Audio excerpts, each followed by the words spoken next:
Welcome in, everybody. This is the SiriusXM NBA radio post-game show. We are very fortunate to be joined by someone that has been covering the Orlando Magic for a decade plus. He writes for the OrlandoMagic.com. He is Dan Savage. Dan, I got to start you off with this. Do you get as many All compliments right. for your last name as you do your work? Yeah, long time. Absolutely, even more so. Growing up, it was a lot of, Fred Savage, Macho Man Randy Savage. And then you had this second wave where Savage became very popular with the younger generation on Instagram, etc., in a lot of rap songs. So it has gained its steam in different directions over the years. Right. No, you can say that again and again. We are joined by Dan Savage of OrlandoMagic.com, somebody that's done a wonderful job covering this team. Dan, I got a lot of pushback after my tweet when the Magic upset the Pistons 112 to 101 in game one, because I said this is a sensational Magic squad. There's no question about it. With all that being said, the Pistons are still going to win this series. This was just a wake-up call for Detroit. They took Orlando lightly. Something tells me you might want to push back on that. Yeah, no doubt about it. I think the Magic don't view themselves as a traditional eight seed. A lot of times when you look at teams that are in the eighth spot, they're either really up and coming, they're young, they're not ready for the moment, or maybe they have players who are just starting to develop. But the Magic don't see themselves that way. The way the Magic see themselves is they were supposed to be a team hosting a playoff series in the top four at the very least, and instead, injuries once again played a major role in their season, a number of other factors. And instead, they found themselves in the eighth spot. And so, they've had success against the Pistons in the regular season, went 2-2 against them. And I think they see themselves as one of the East top teams and no reason why they can't compete with a team like Detroit. So, Dan, is it fair to say that they see the Celtics with no starters? They face the Philadelphia 76ers without Joel Embiid. They might want to avoid that 2-7 matchup with Boston. Is there a little bit of okey doke going on here, those two games in which they look like a completely different team against Charlotte when they knew they had the 8 seed essentially locked up? I think that was a little bit more of having your backs to the wall in the Charlotte game. They got up really big in that Boston outing, and I think turned the dial off a little bit at halftime. And the Celtics showed you that you can't let go of the rope at any point, regardless who's on the court. And I think by the time the Magic turned it back on, Jalen Suggs hits a big shot there late, and then Boston hits one of the most incredible shots from beyond the arc to win that one. So, while that's a part of it, and Philly then coming up with a great home crowd and Maxey and Edgecombe putting up big performances down the stretch, I think the Magic finally had their backs up against the wall and realized the type of basketball they have to play if they want to make a postseason run. So I think that was more of a product of it. Their backs were fully against the wall, and they challenged themselves to a man to play the type of basketball they're capable of for a full 48 minutes. Again, we are joined by Dan Savage of OrlandoMagic.com. Does a wonderful job covering this team. That has been the case for a decade plus. Dan, you mentioned this team not being a typical eight seed. You're 100% right about that. And obviously, the most prominent example is Franz Wagner being banged up for most of this year.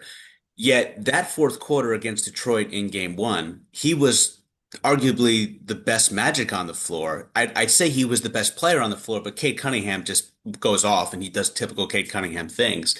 The Magic, they somehow win this game by double digits, and Paolo Banchero, the face of your franchise, scores 0 points in the fourth quarter. When you talk about the starting lineup, Paolo, Franz, Desmond, Suggs, Wendell Carter Jr., this has got to be one of the better starting lineups in the entire NBA. Is that a fair statement? I wholeheartedly agree, and the numbers would back that up. When you look at the amount of games they've played together, it's a small sample size. When you look over the last two seasons between Paolo being out, Jalen being out, Franz being out, Wendell the prior season being out. So you had all these games where you look, it's almost like around 20 games that the full starting lineup has been together over the last two seasons, and they have a great plus minus in those outings. So when the Magic finally have their full stable of horses, they're a threat, and I think it puts everybody into their proper roles. And when you look at that outing, Paolo was pretty good throughout the contest, whether it was scoring or facilitating. But the rest of the guys took their turns. Jalen Suggs had the great start to the game. Desmond Bain picked up late.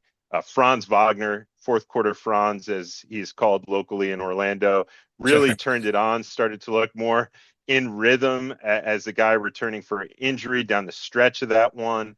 And then Wendell Carter, I thought, had one of the better games of his career, particularly in the postseason, just playing phenomenal and efficient on both ends of the floor. So you really saw the vision of Jeff Weltman come to life as that starting unit played out throughout the course of the game. And then you had other guys coming off the bench, playing some nice roles as well in that one.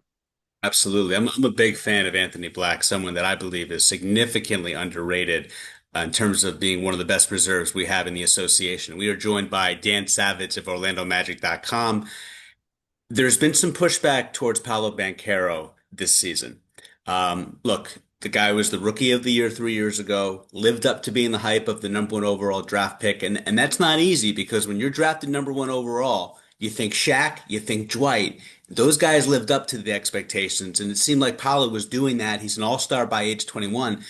But Dan, year four, I'm sorry. I mean, minus a really good playoff game, and minus what he did against Charlotte, he hasn't looked the same in year four compared to his second and third year. Is it fair to say that he has regressed? Yeah, I wouldn't look at it through that lens. I think, he dealt with an injury early in the season that disrupted his rhythm. He comes back, Franz Wagner goes out, the load gets placed on him. And so it's really tough to not only be coming back from an injury, but then you have to carry the load as well. And then Anthony Black goes down, etc. What we saw for Paolo Banchero was really a revitalization after the All-Star break. I thought he used that time exceptionally well to dial in and really post All-Star break, his numbers, live up to or exceed in a lot of ways. His career numbers. He improved as a rebounder, improved as a facilitator. His shooting percentage went up. And it was really, just stringing together the series of wins. The Magic had that 7 game winning streak post All-Star break. It started to look like, okay, this is the Magic team we expected. Then they hit another lull as they dealt with stuff. And then I think down the stretch of the season, it got a little clunky as you started to reintroduce guys into the lineup and they're trying to all find their footing again. And I think in the Charlotte game, in the Detroit game, that chemistry is really starting to regain itself. And I think Paolo now has a supporting cast around him that's really allowing him to play the game at the highest level. Because look, for much of that season, when people say he was struggling, game plans by other teams were simple. They were the second Paolo put the ball on the floor, they were sending two. They were top locking Desmond Bain, and they were daring other people on the Magic to beat them from beyond the arc. And at times, the Magic supporting cast was able to do that. At other times, they weren't.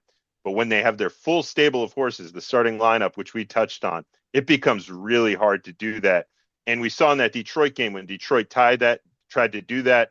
Duran's trying to cheat towards Paolo. He delivers that beautiful dime up to Wendell Carter Jr. for the alley-oop dunk that was probably the play of the game and really set the tone for if you try to do that against the Magic right now, they're going to make you pay. Again, we are joined by Dan Savage, and if you ever compliment his last name, he's not going to make you pay because he's just used to it at this point and does a great job covering this franchise. A franchise that, believe it or not, with all the Hall of Famers that have played for this team and all the rich history this franchise has, it's hard to believe, Dan, that they have not won a playoff series since Dwight Howard.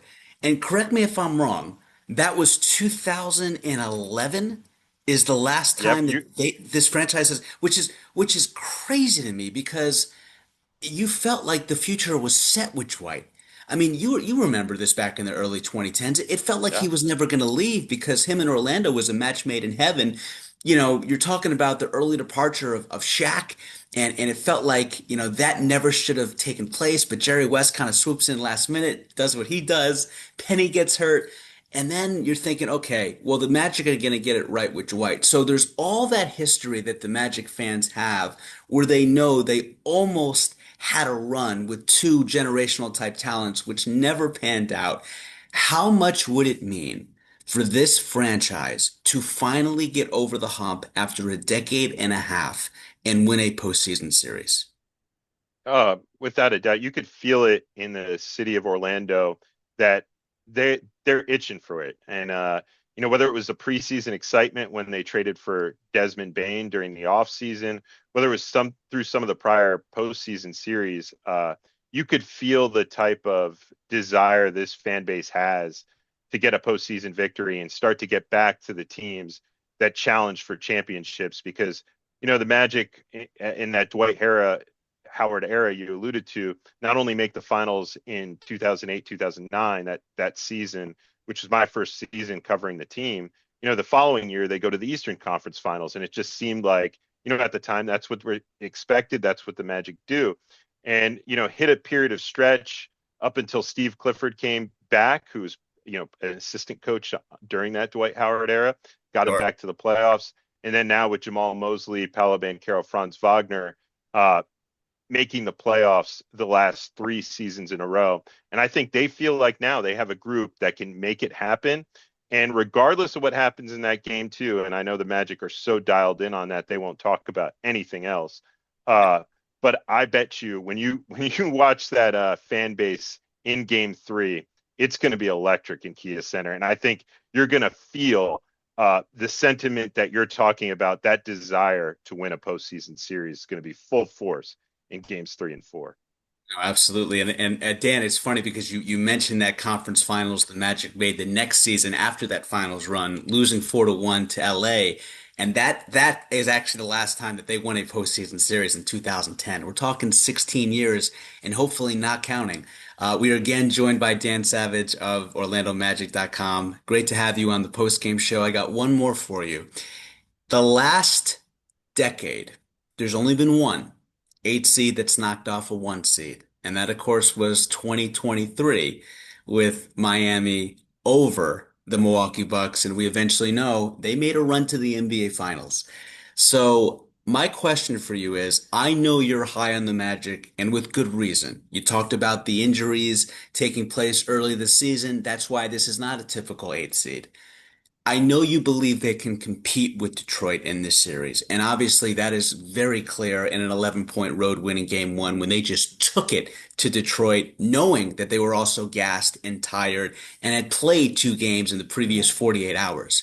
Do you truly believe in your heart of hearts, biased aside, that they can win this series and be just the second 8 seed to knock off a 1 seed in the last decade?